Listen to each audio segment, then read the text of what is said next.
Hello students, so let's just design a JK flip-flop using the D flip-flop. Alright, and for that first of all you need to understand how the JK flip-flop actually works.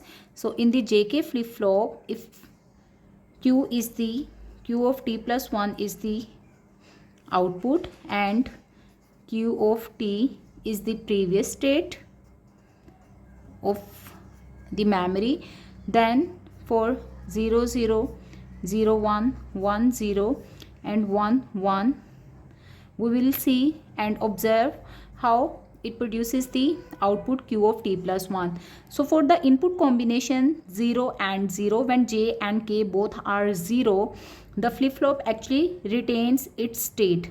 So if the previous output is represented by Q of T, it will remain as it is. There will be no change. When J is 0, K is equal to 1, then this behavior is equivalent to the resetting the flip-flop, so output will be 0. When J is equal to 1, we will set the output, and when both J and K are equal to 1, then we have the toggling behavior of the flip-flop, which means it will produce the complement of its previous state. Alright, so here you can see that it actually combines the behavior of SR flip-flop and this is known as the T flip-flop. Okay, now our task is to design a JK flip-flop using the D flip-flop, and for that we will assume there is some certain state of the D flip-flop that is represented by Q of T or simply Q, and here you are having the inputs J and K. Since we are having 3 bits, so that's why let's just write down the 3-bit possible combination, that is 0 0 0 0 0 1.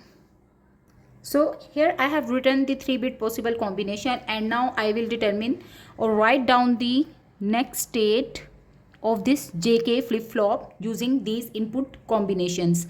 When both J and K are 0, then as we studied, the flip-flop remains in the retaining state. So whatever the Q of T will be forwarded at the output or will be the next state of the flip-flop. So when J and K both are 0, Q is also equal to 0. So Q of T plus 1 is also 0. When K is equal to 1, then we will reset the flip-flop, so output will be 0. When J is equal to 1, then output will be 1 in the set mode. And when both J and K are equal to 1, so you can see here we will take the complement of its previous state. So the previous output is Q of T, which is 0, and the next output will be 1. Now when both J and K are 0, again it will retain its previous value, which is 1 in this case. And when 0 1 K is 1, we will reset the output. When J is 1, we will set it. And when both J and K are equal to 1, we will take the complement of its previous state, which is 1 in this case. So the complement of 1 is 0. In this way, we have written the output of the flip-flop, and this table is known as the characteristics table. And here, as we are going to design it with the D flip-flop, so let's determine the input of the D. We know that D is the transparent latch or the delay latch. So what will happen, whatever the output we want should be provided at the input of this D flip-flop. So I have just replicated the values in the input side of this D flip-flop. Let's just determine the expression of Q of T plus 1 or D using the K map. Okay, so we will now use the K map for determining the expression. All right, and since we are having 3 inputs, so that's why we will draw a 3 variable K map.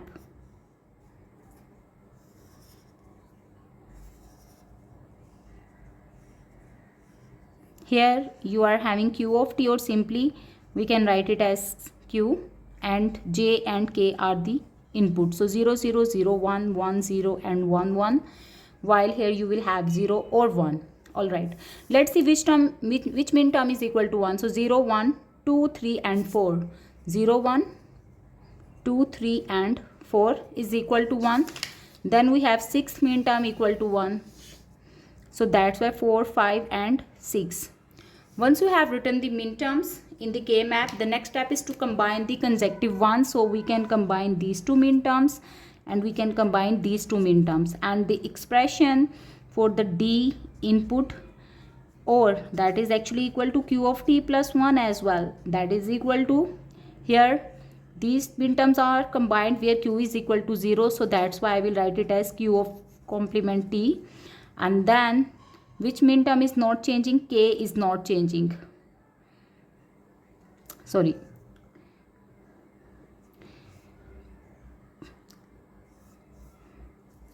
As I am talking about these two min terms where Q is equal to 1, so it will appear as unprimed, while K will appear as prime number. Then plus, here you can see we have combined these two min terms where Q will be appearing as the complemented, and here you will have J, since J is equal to 1 in both cases and it is not changing. So in simplified form you can write it as J Q complement plus K complement Q.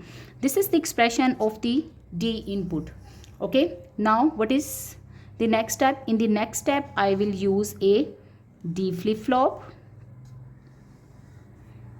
This D flip-flop will have one input and it will produce two outputs that are the complement of each other and represented like that. Okay, now we have to provide two inputs J and K. So you can see I have taken a J input. This J input is ANDed with Q complement. So I will take Q complement from here. Okay, and here I will take J and I will AND these two terms. Similarly, I need to take Q and K input. So I will take Q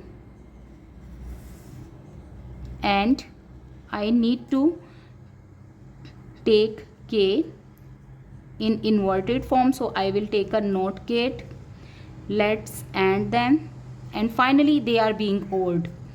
So when you will OR, then the output produced will be fed at the input of the D latch or D flip-flop. Since this is a flip-flop, so that's why you will put a triangle over here and a clock signal. So in this way we have transformed a D flip-flop into JK flip-flop. Thank you for watching.